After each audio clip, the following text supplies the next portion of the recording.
Travis Wayne Goodsell. Wasn't going to do a video today. In 2008, when the church had me arrested,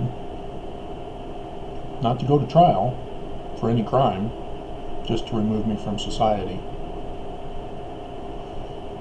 I witnessed in jail not only Brian David Mitchell, not only Curtis Allgaier, and shout out to Easy if you've gotten out by now. He provided me with paper. I'm not going to tell you how I got it. But when I got into general population, as they were working on transferring me to a permanent housing down in Provo, I saw lots of guys crying. Their lives were destroyed. Most of them non-white. And there's not very many in Utah. The percentage of whites in Utah is up around 94-96%, if you include the white Latinos.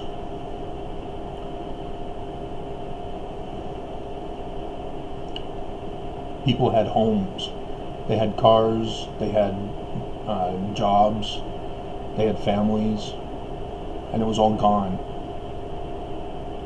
And thus they were crying. And by being in general population, it was an insignificant charge. It wasn't the Brian David Mitchells or Curtis Allgaiers.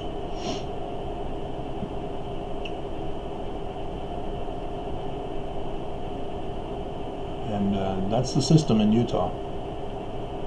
Mormons don't realize the system. They think that if you're arrested, you've done something wrong, you need to be punished. And that's the thought process. Mormons don't see themselves as bad. They don't see other Mormons as bad. They don't recognize wickedness. They see it as, oh, he was arrested, obviously he did something wrong, he's the one who's wicked.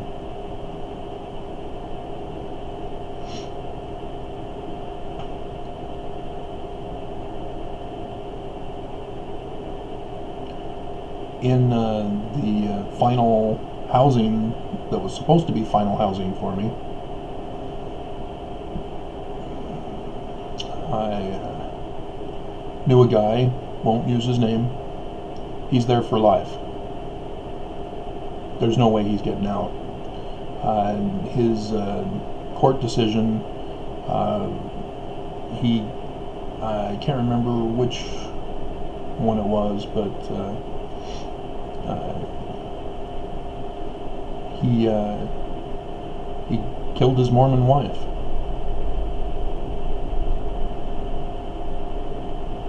The reason for it was that she was wicked, deserved to be killed.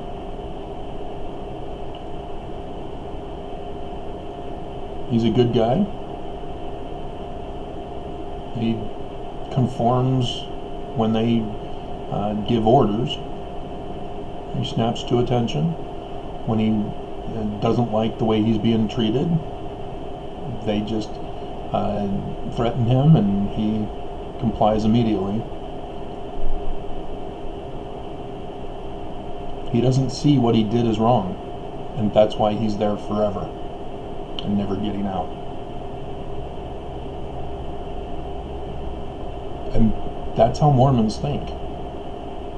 They don't see what they're doing as wrong.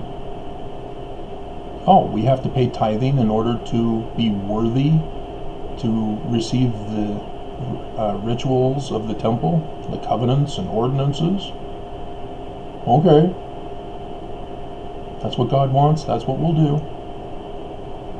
They don't see it as protection money, the protection racket of criminal organizations. They just do it. They're born and raised and brainwashed to think it's not a crime. That's what God wants.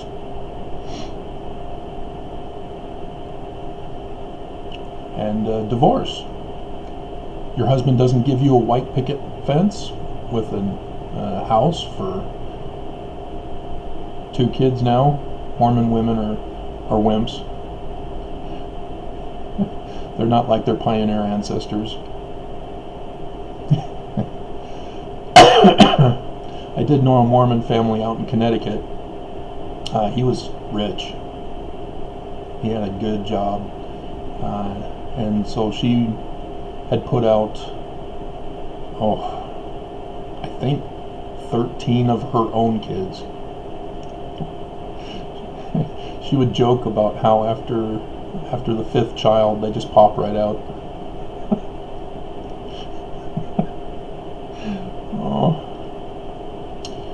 But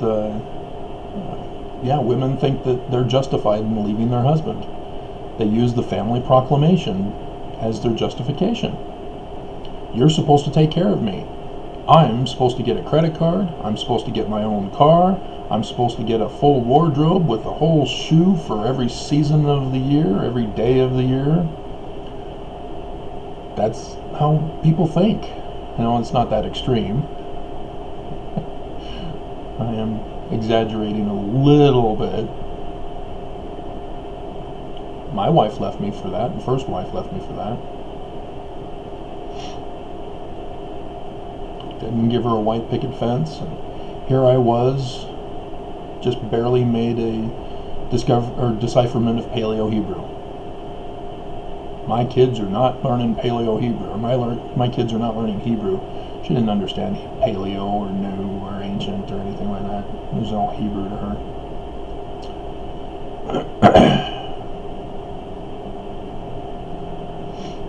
And then once you're divorced, you're wicked. You must have done something wrong.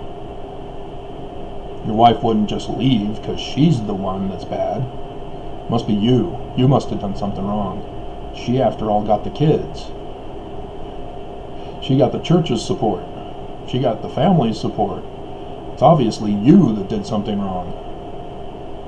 I'm sure if we analyze you, we'll find something wrong with you that would justify her having left you. And then the young single women who have never been married, who have yet to be divorced. The divorce rate in Mormonism is over 50% now. The numbers are a little bit skewed because they don't factor in those who have been divorced and get remarried. They count it as if they'd never been divorced in the first place. So the percentages that this church is given is inaccurate, just like they do for government in regards to the unemployment numbers. They don't count the homeless because they don't qualify, and they don't count others who have a part-time job who are underemployed. They don't count them as well because they don't qualify for SNAP and unemployment, which is SNAP.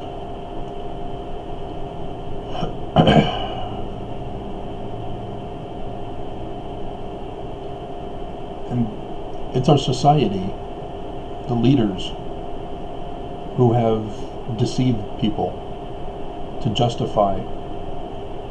Here in Utah, it's the church that controls Utah. So it's the corruption of the church that deceives the Mormons, because they can get away with it. Because in the Mormons' eyes, the church is the best thing ever. They're so grateful. They shed tears on the first Sunday of the month, which will be next week. They'll get up at the pulpits throughout the world and cry of how grateful they are that the church is in their life, and that we have a living prophet to lead and guide us. And they're totally clueless about how the scriptures are teaching about Lucifer's plan versus God's plan. They don't see the connection. They have to see Lucifer himself at the head of an organization, or it's not the church, and therefore it's his organization, Lucifer's organization. They just don't see how prophets could follow Lucifer, do what Lucifer's plan is. They don't see it. When Jesus talks about false prophets in the latter days in Matthew 24, Mormons don't think, well, it's those other churches. Even though those other churches don't have prophets. That's almost exclusive to Mormonism. And still they don't get it. By their fruits ye shall know a false prophet. Also in Matthew chapter 7, I believe. Mormons don't get it. They don't know how to apply scriptural principles or teachings so that they can apply them in their daily lives, as they like to pray about all the time. And it's sad when you watch Mormons vote for Trump for president, knowing what Trump outwardly professes he wants to do, and they still support him after they've seen what he has done, fulfilling his campaign promises for the first time ever in presidential history. I think that's the biggest shock for people. They didn't plan on a president actually following through with his campaign promises. But Mormons are pro-life. They don't understand a woman getting raped. Although that's changing in Utah. There are multiple thousands of rape kits just piled up. As back in 2017, they finally started to process them. And so thousands of girls who've been raped, the statute of limitations were up. But there were still more thousands as they kept working on them. After these 2 years, at the end of last year, they reported that there are more thousands than they began with. They can't keep up, and it's overwhelming them. But if a girl has not been raped, she blames the woman. She doesn't empathize, she doesn't understand. She says, well, you shouldn't have been wearing those clothes, you shouldn't have been at that party, you shouldn't have been with that guy, you shouldn't have walked down that street, shouldn't have been alone. Whatever excuse to blame the victim. They don't recognize it as as they're being mean and abusive. They don't see themselves as wrong. They blame others who are victims. Victim blaming is very high in the Mormon Church. You can see it with thumbs down on my videos, if you were allowed to see the thumbs down. But that's why I shut them off. Because YouTube finally changed it so I could shut them off. On the other channel, the attack of thumbs down was out of control. I would get views only because the people wanted to put a thumbs down on my video. And that was also part of Russia's fault as well. But Mormons also. And the abusive comments by Mormons. How dare you speak against the church? You anti-Mormon, you apostate. You expletive deleted, even. See, Mormons aren't as little angels, precious little angels, as they claim they are. And that psychologically speaking, may explain it. Their guilt feelings about what they do projects onto others as they condemn others to not do what they've done. But they won't confess that they've done it. That's why psychiatrists go into psychiatry, is because they're messed up in the brain. And so they want to fix other people. And so, what does it mean if I go into Paleo-Hebrew and Ancient Egyptian research? I've already told you, actually. It's because the church prophets weren't giving the answers. Joseph was murdered, he couldn't finish, and no one else did anything with translation of ancient languages. And because they didn't do it, I wanted to know. And I'm getting punished by the church for it. That's why I was locked up in 2008. That's why I was blacklisted in 1998. Right after my wife abandoned me. I went back to my research. She had taken my research on all the floppy disk files. Remember floppy disks? They're obsolete now. Let's see. Yeah, this computer. Let's see. This one right here. It still has a 3x5. It's technically called a floppy disk, even though it's in a hard case. Mine was even older than that. It was the 6x5 actual floppy. You could bend them. You don't want to do that though, because it's like a little record player inside that's flexible.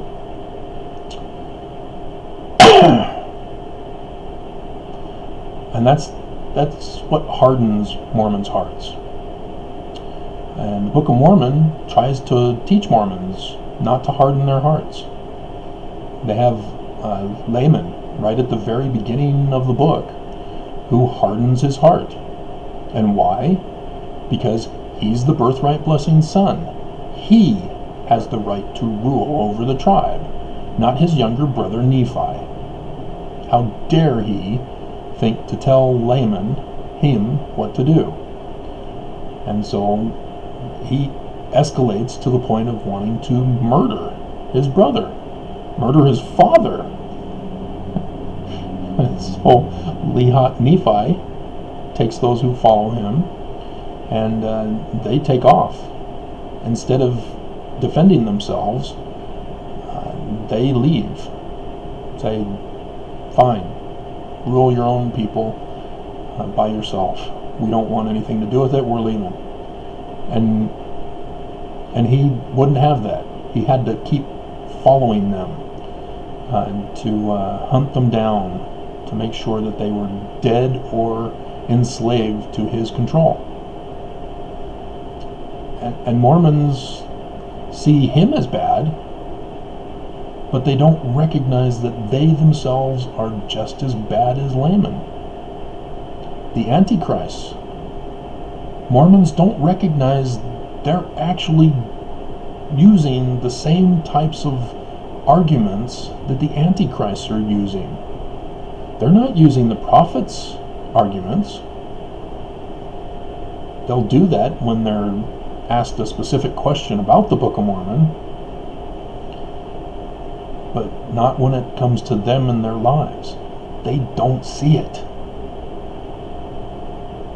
And the concept of woke is now disappearing in our culture as people are fed up with it and want it to go away, and they want something else to replace it. The fad is done and over with. But Mormons missed the opportunity to be woke. Mia Love, the representative of my district, who was totally abused by Trump. Her ancient land being called a bleep hole country, and she did nothing. I even emailed her, don't let him get away with that. Stand up to him. Nope. And then she lost the election. And then she comes out and says, after Trump had again dissed her Nobody uses dis anymore, do they? Again, after the election, then she says, I am now aware of how corrupt Trump is, what a bad guy he was. Too late. You missed the boat. Mormons have missed the boat as well. She's a Mormon too, by the way. Which makes you question, why would any black person be a Mormon with the racist behavior of Mormons? They are racist. It's horrifying. My own mother, specifically, and we have a black ancestor, black line lineage in my mom's father's side of the family. North Carolina, my male ancestor was the plantation owner, and my female ancestor was the teenage slave girl. Raped. Family kept it quiet, were ashamed of his actions, and the child obviously wasn't killed, as she was forced to have the baby and forced to raise it. And of course, we don't get the inheritance from the plantation. And so, am I supposed to get reparations? See, it's too late. You know, it's too much time has gone by. The right thing should have been done a long time ago. And that's the horror of Utah.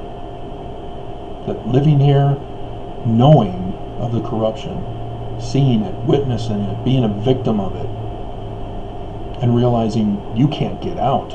You're trapped. You are at the mercy of those around you. And you go into hiding. You go into your cave, hoping nobody will make any kind of movement towards you, knocking on your door, calling you on the phone, you know, meeting up with you when you leave the home to go grocery shopping or other shopping, or getting the mail, taking out the trash. You just live your life in fear, hoping nobody bothers you. And it's that way for those who have been abused by the church. They don't want Mormons coming around. They don't want missionaries coming around. Because it traumatizes people with the abuse that has gone on. When I first moved here, the bishop made me a ward missionary, and so not fully understanding what I was supposed to do, I was knocking on people's doors. Say, hey, how you doing? From the church. And one particular neighbor, after I had said hi, was being kind, she had written a letter to the bishop, lashing out, how dare you send somebody to say hi to me? And I didn't get to see the letter. I just knew of the fury that was in it, which I think was why that wasn't allowed to be read to others. And so that counted as her wanting her membership taken out.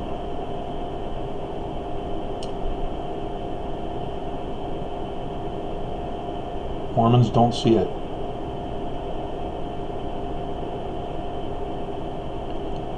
They don't understand. They think, oh, I'm going to serve a mission. Oh, I hope it's a foreign language. I hope it's in a foreign country.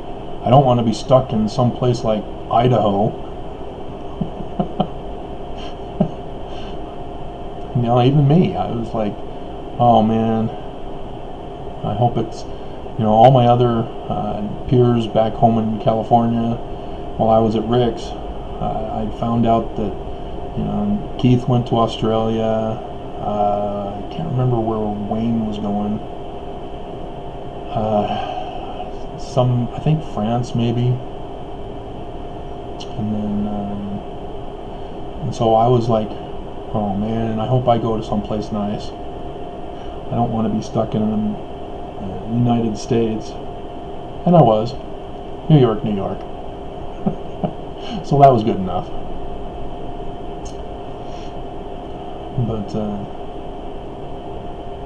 yeah, we don't recognize that the church doesn't pay for our missions. We are required to pay for the missions. My parents, in my case. Other people are forced into child slave labor to save for a mission. And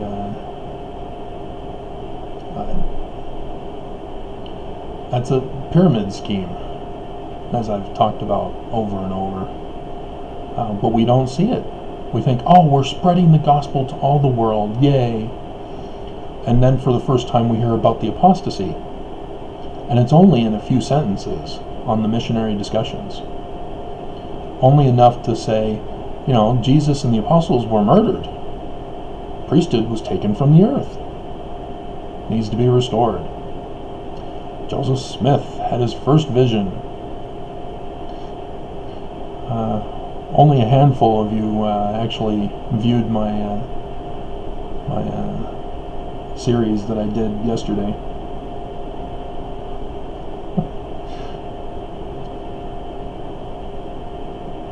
Mormons just don't see it. They don't make the connection.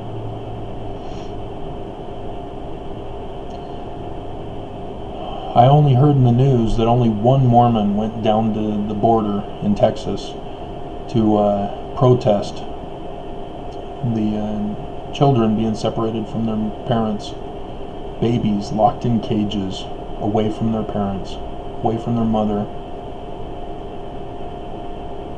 And we've forgotten all of it, as the focus is now on impeachment.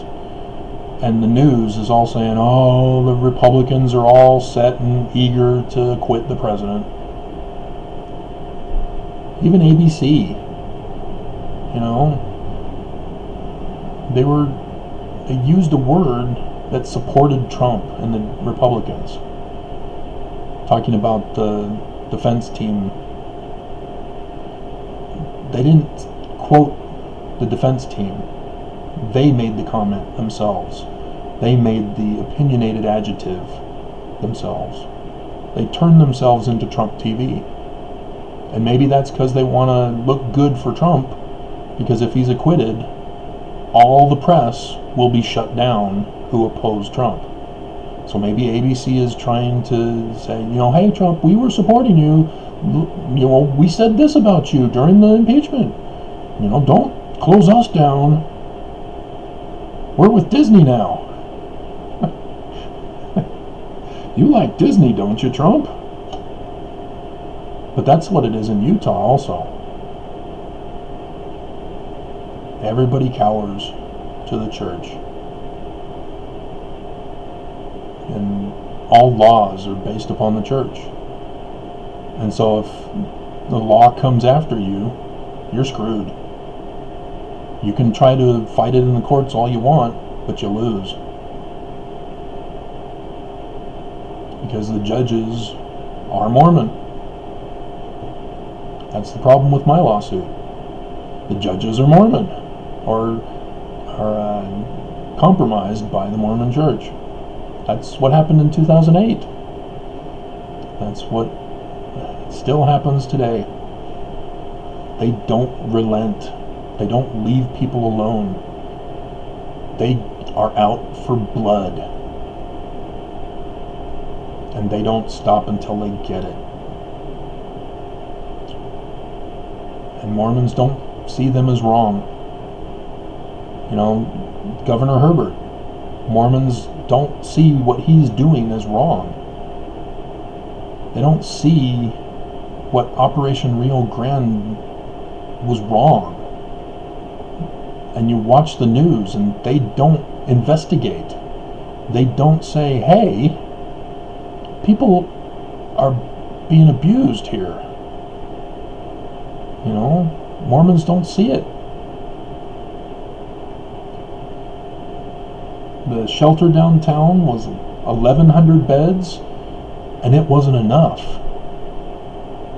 And so they do the urban redevelopment program for Salt Lake City, and purposely put the gateway right across the street from it. They knew what was going to happen. The homeless would, instead of panhandling at Temple Square, would move to the gateway, because they know that people have money at the stores. And then the store owners would complain. They knew all this. And so then they get a legislature guy to come in, who's now running for governor. He spends one night and thinks he's solved the problem.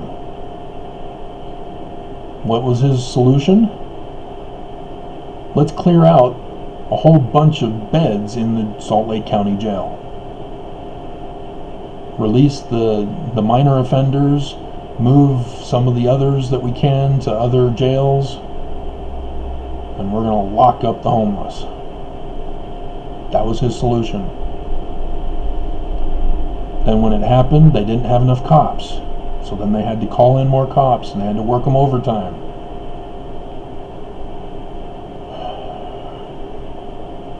And that just scattered the homeless throughout the valleys. We now have a permanent homeless crew that works the Smiths just down the block. That's all because of what they did. We have homeless sleeping out in this area, all because of what they did. They didn't solve the problem, they just spread the mess. And so then they get another government person to solve the problem. And how does he solve the problem? 3 homeless shelters. And Utah rises up and says, hell no. And so they forced the buildings to be built in violation of the will of the people. And now there's 700 total beds for all the homeless. That totals hundreds more than 1,100. I mean, are Mormons not capable of doing the math? Government is. They knew what they were doing. And it was all to protect the church, because the church didn't like the homeless panhandling at Temple Square. Because the homeless knew, hey, we'll make the Mormons feel guilty. Because the church isn't giving us any money, even though they claim to be a charity. They're not giving us food. They're not giving us clothing. They're not giving us nothing. And so the homeless purposely were pestering the church. And the church didn't like that. So the church got the government to do something about it. And that's the urban development program of the Gateway Mall.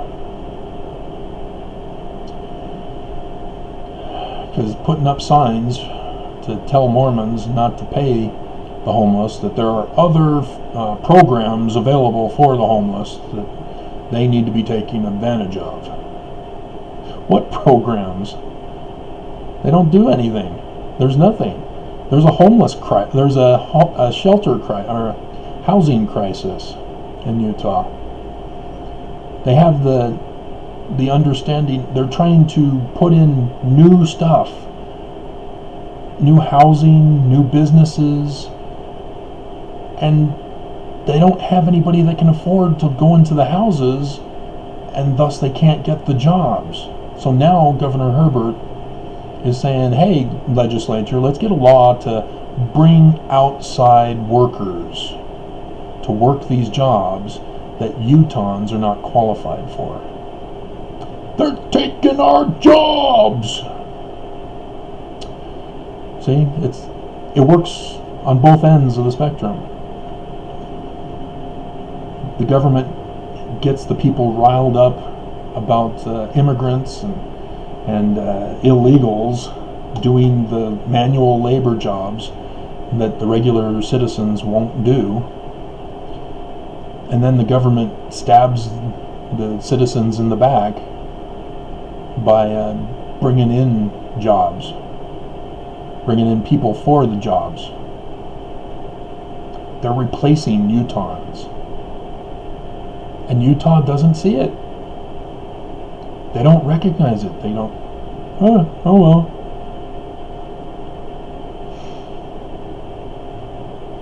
The church has given up on the church. Church leaders, they don't care. Church has been exposed. They've confessed to lying. They don't care. They have their multi-billions that generates interest. They don't need Mormons anymore to pay tithing. They've got their money, and that money keeps increasing year by year. They don't need Mormons anymore. And Governor Herbert is helping with that by punishing and exterminating the poor and bringing in rich to Utah. They're doing a complete swap out.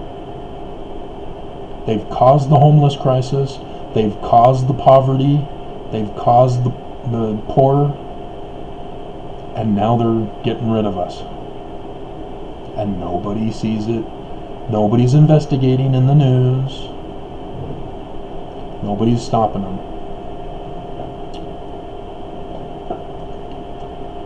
Mormons don't see that it's wrong until they themselves get victimized.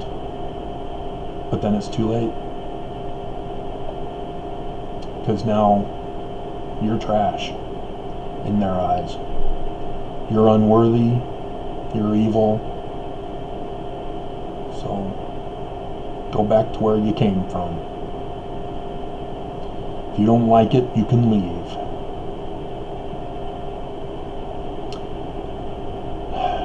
That's Mormons for you.